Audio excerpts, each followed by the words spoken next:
Selamat pagi, nama saya Yeni Dwi Puspa, saya dari Universitas Pamulang. Saya ingin mempresentasikan tentang permodalan koperasi dan SHU. Di sini saya akan menjelaskan pengertian koperasi. Pengertian modal koperasi adalah sejumlah dana yang akan digunakan untuk melakukan kegiatan-kegiatan atau usaha dalam koperasi. Modal koperasi ini bisa berasal dari modal sendiri maupun pinjaman anggota ataupun lembaga, maupun surat-surat hutang. Modal ini terdiri dari dua, yaitu modal jangka panjang dan modal jangka pendek. Koperasi dalam melaksanakan aktivitas usaha dan sebagai badan usaha sangat ditentukan terhadap besar kecilnya modal yang digunakan sejak munculnya Undang-Undang Koperasi Nomor 79 Tahun 1958, lalu Nomor 12 Tahun 1967, dan sekarang Undang-Undang Perkoperasian Nomor 25 Tahun 1992. Simpanan koperasi adalah merupakan modal. Kalangan masyarakat awam, pengertian modal koperasi disamakan dengan simpanan. Sedangkan simpanan koperasi hanya meliputi simpanan pokok dan simpanan wajib. Lalu di sini ada yang berpandangan bahwa istilah simpanan merupakan ciri khas koperasi Indonesia. Akan tetapi, kekhasan tersebut tidak akan ada gunanya jika tidak memiliki keunggulan dibanding yang lain. Namun, justru sebaliknya, kekhasan bisa menempatkan koperasi menjadi eksklusif yang susah berkompetisi atau bahkan tersisih dalam kancah dunia usaha. Tidak ada bahwa rumusan ICA, Cooperative Identity Statement, menempatkan koperasi dalam koperasi eksklusif. Koperasi harus berani tampil dalam lingkungan dunia usaha, memperjuangkan ekonomi anggota yang berdampingan dengan dunia usaha lainnya. Baru mulai tahun 1992 ditegaskan bahwa perbedaan pengertian status modal koperasi yaitu modal sendiri dengan modal pinjaman. Lalu di sini ada sumber-sumber modal koperasi. Yang pertama ialah modal dasar itu sendiri. Tujuan utama mendirikan sebuah organisasi koperasi adalah untuk mengakumulasikan potensi keuangan para pendiri dan anggotanya yang meskipun pada awalnya berjumlah kecil tetapi tetap ada. Kedua yaitu modal sendiri. Modal sendiri itu terdiri dari beberapa aspek. Yang pertama ialah simpanan pokok. Simpanan pokok adalah sejumlah uang yang wajib disetorkan ke dalam kas koperasi oleh para pendiri atau anggota koperasi pada saat masuk menjadi anggota.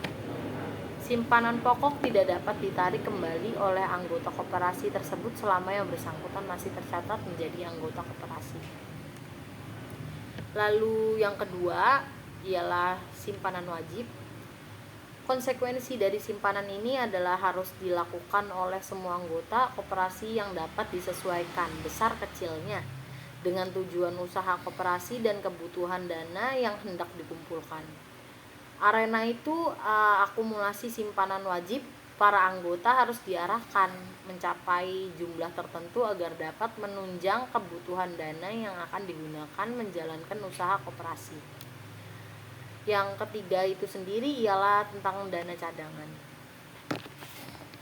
Dana cadangan ialah merupakan uang yang diperoleh dari sebagian hasil usaha yang tidak dibagikan kepada anggotanya.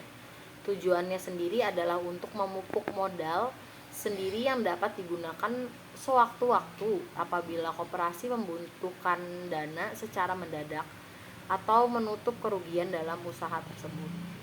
Lalu di sini ada obligasi dan surat utang. Untuk menambah modal koperasi juga dapat menjual obligasi atau surat utang kepada masyarakat atau investor untuk mencari dana segar dari masyarakat umum di luar anggota koperasi. Mengenai persyaratan untuk menjual obligasi dan surat utang tersebut diatur dalam ketentuan otoritas pasar modal yang ada.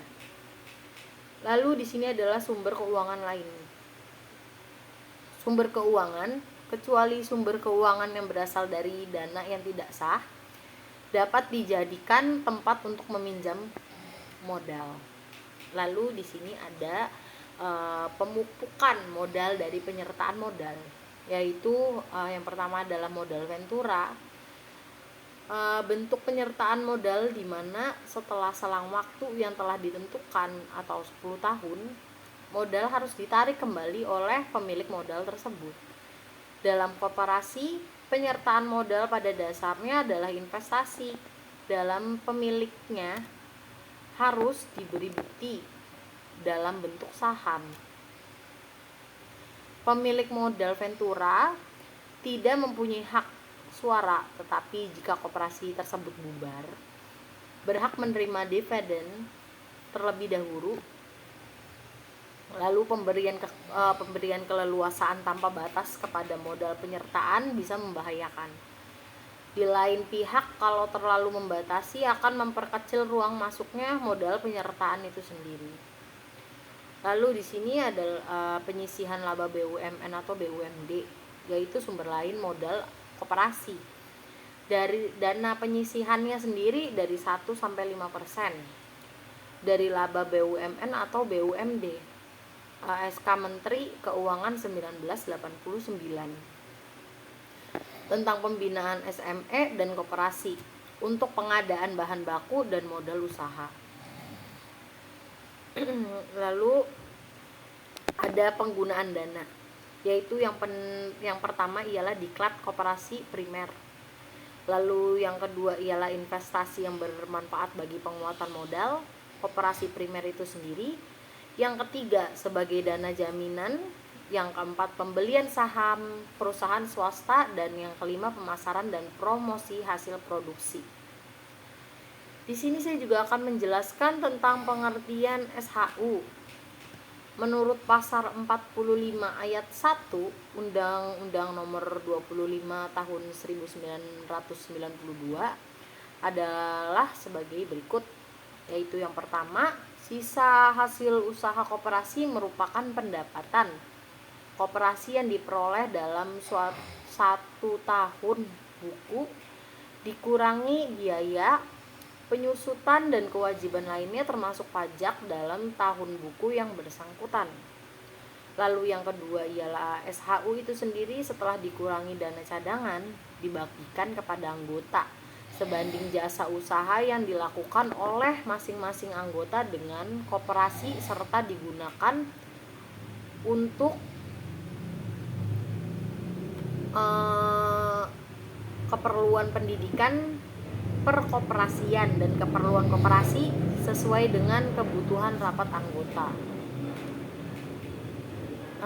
Lalu yang ketiga ialah besarnya pemupukan modal dana cadangan ditetapkan dalam rapat anggota. Keempat ialah penetapan besarnya pembagian kepada para anggota dan jenis serta jumlahnya yang ditetapkan oleh rapat anggota sesuai dengan AD atau ART koperasi.